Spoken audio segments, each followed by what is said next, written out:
Bulletin లో Spain news చూద్దాం.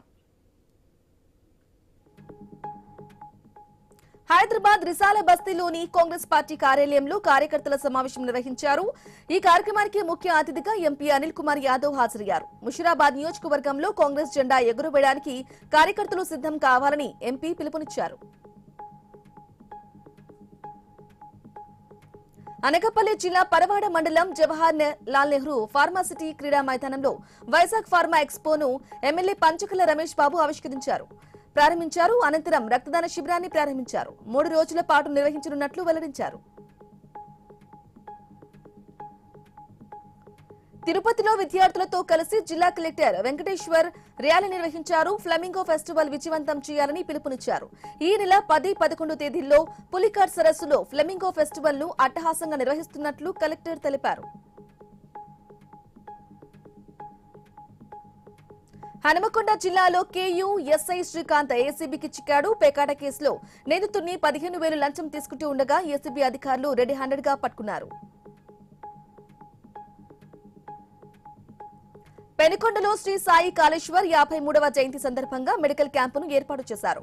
Shri Sai Kaleshwar trust 5 రోజుల పాటు ఫ్రీ మెడికల్ క్యాంపును నిర్వహిస్తున్నట్లు శిల్ప కాళేశ్వర్ తెలిపారు. హుజురాబాద్ కేంద్రంగా పీవీ జిల్లా ఏర్పాటు చేయాలని హుజురాబాద్ సాధన సమితి ఆధ్వర్యంలో ర్యాలీ నిర్వహించారు. అప్పటి ప్రభుత్వానికి ఎన్ని వినతులు ఇచ్చినా పట్టించుకోలేదని నిరసన తెలిపారు. ఇప్పుడు మళ్లీ అసెంబ్లీలో జిల్లా పునర్విభజన చర్చ జరిగిన నేపథ్యంలో హుజురాబాద్ ను పీవీ జిల్లాగా ప్రకటించాలని డిమాండ్ చేశారు.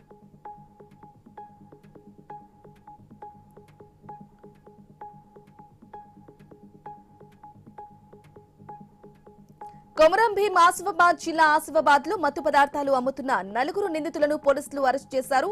వారి నుంచి 150 గ్రాముల ఎండు గంజాయి, 19 ఇన్సులిన్ సిరంజీలు, పలు రకాల మత్తు పదార్థాలను స్వాధీనం చేసుకున్నట్లు సిఐ బాలాజీ వెల్లడించారు.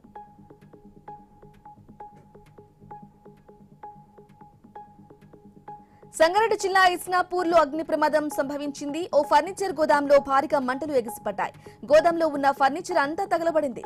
ఘటనా స్థలానికి చేరుకున్న ఫైర్ సిబ్బంది మంటలను అదుపులోకి తీసుకొచ్చారు. Development commissioner of handicraft government of India AP productivity council సంయుక్త నిర్వహణలో ఉప్పల్లోని మినీ శిల్పారామంలో థీమాటిక్ ఎగ్జిబిషన్ ను నిర్వహించారు. ఈ కార్యక్రమంలో పలువురు అధికారులు పాల్గొని వివిధ రాష్ట్రాల నుంచి రూపొందించబడిన వస్త్ర డిజైన్లను పరిశీలించారు. జయశంకర్ భూపాలపల్లి జిల్లా అంబటిపల్లి గ్రామంలో విషాదం చోటు చేసుకుంది. వ్యవసాయ పనులు చేస్తున్న క్రమంలో ట్రాక్టర్ బోల్తాపడి వినోద్ అనే వ్యక్తి అక్కడికక్కడే మృతి చెందాడు. ఇక విషయం తెలుసుకున్న కుటుంబ సభ్యులు ఘటనా స్థలానికి చేరుకుని కన్నీరు మున్నీరుగా విలపించారు. ఇవి updates. Keep watching I news. మీతోని మీ వెంటే.